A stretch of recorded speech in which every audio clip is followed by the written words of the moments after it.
कि आज के समय में हमारे जितने भी छात्र हैं, चाहे वो किसी भी चीज़ की तैयारी कर रहे हों, चाहे वो इंजीनियरिंग की तैयारी कर रहे हों, चाहे वो मेडिकल की तैयारी कर रहे हों, चाहे वो एनडीए की तैयारी कर रहे हों, चाहे वो यूपीएससी की तैयारी कर रहे हों, चाहे वो किसी भी राज्य के सिविल सर्विसेज की तैयारी कर रहे हों, हर व्यक्ति जब किताबों से गुजरता है तो ऐसा नहीं है कि वो मेहनत नहीं कर रहा होता है, वो बहुत मेहनत कर रहा होता है। वो उस समय अपने विषय का मास्टर होता है।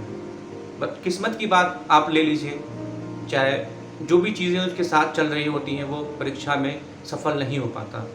पर क्या ये कहना उचित है कि अगर वो किसी एक परीक्षा में सफल नहीं हो पाया तो क्या वो जीवन की परीक्षा में भी फेल हो गया? आखिर हम किसी व्यक्ति के सफलता को उसके परीक्षा में पास होने से क्यों आंकते हैं? मेरे को तो कभी-कभी बहुत आश्चर्य होता है। जैसे कभी मैंने ऐसे बहुत से उदाहरण हैं, आप भी देखे होंगे। डॉक्टर का बेटा डॉक्टर बनता है, इंजीनियर का बेटा इंजीनियर बनता है, वकील का बेटा भी वकील बन जाता है, आईएएस का बेटा आईएएस बनता है। इसके पीछे का रीज़न कभी आपने सोचा कि इसके पीछे का कारण क्या है? हमारा बॉडी क्या है? हमारे बॉडी में जो भी डीएनए होता है, गुणसूत्र कहते हैं उसको, गुणसूत्र। आप समझ रहे हैं? गुण मीन्स क्या हो गया? हमारा जो कैरेक्टर है, सूत्र, एक फार्मूले के रूप में वो गुणसूत्र हमारे डीएनए में एनकोड होता है। और वो फार्मूला में कहाँ से आता है? हमारे माँ बाप से ही तो आता है ना। वो डीएनए हमारे माँ बाप से ही बनता है। इसका एक छोटा सा एग्जाम्पल मैं आपको देता हूँ, आप समझ जाएंगे। अभिमन्यु जब पेट में थे तो आपको पता है उनको चक्रव्यूह के अंदर जाने का पूरा ज्ञान उनको गर्भ में ही हो गया था। तो सोचिए कितनी बड़ी ताकत होती है, कितनी बड़ी ताकत होती है। गर्भ में शिशु को, गर्भ में ये अभिमन्यु की ज्ञात हो गया कि चक्रव्यूह के अंदर कैसे जाना है। और चूंकि उसके बाद उनकी माँ सो जाती हैं और इसलिए वो सुन नहीं पाते कि चक्रव्यूह से बाहर कैसे निकलना है।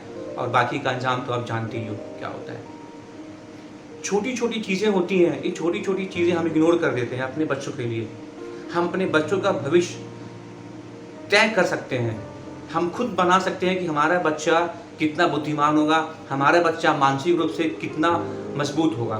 पर हम इस चीज़ को समझ नहीं पाते।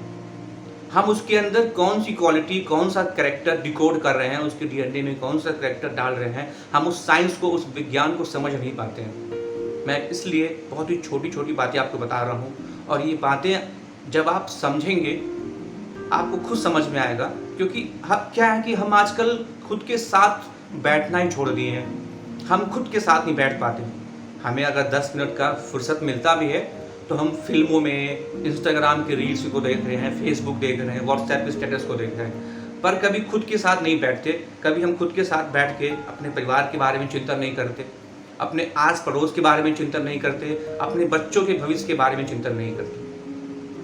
पर हमें ये चीज़ करना होगा अगर हमें उनकी मानसिक स्थिति को समझना है, उनकी शारीरिक स्थिति को समझना है। तो हमें ये छोटी छोटी बातें सोचनी होंगी कि ये जो डीएनए में ये जो गुणसूत्र होता है, इसमें हम कौन से कैरेक्टर को हम उसके सूत्र में बांध रहे हैं। हमें ये चीज़ें ध्यान देनी है। मैंने आपको अभिमन्यु का एग्जाम्पल दिया, आप उस चीज़ से बाकी सारी चीज़ों को आप समझ सकते हैं। उसको आप अपने ही लॉजिक से आप समझ पाएंगे, क्योंकि इन सब के पीछे एक विज्ञान है और साइंस है। मैं कोई ये बात अपने तरफ से कोई मनगढ़ंत बात नहीं कर रहा हूँ।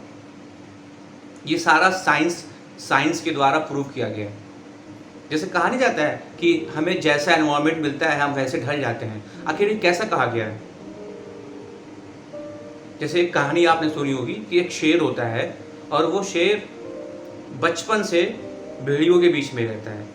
अब वो सारे भेड़िए जो होते हैं वो बड़े कमज़ोर होते हैं। तो जब शेर बड़ा होता है तो वो जब अपना चेहरा, अपना जो प्रतिबिंब वो कुएं में देख रहा होता है, वो अपने चेहरे से डर जाता है। क्योंकि उसकी परवरिश क्या है, भेड़ियों के बीच में हुई है। वो सारे भेड़िए कमज़ोर होते हैं। वो भूल जाता है कि वो एक शेर है।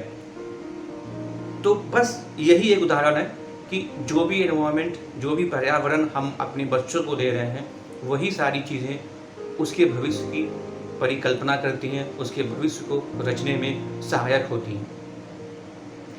एक और बात मैं ऐसे बैठे बैठे याद आ गया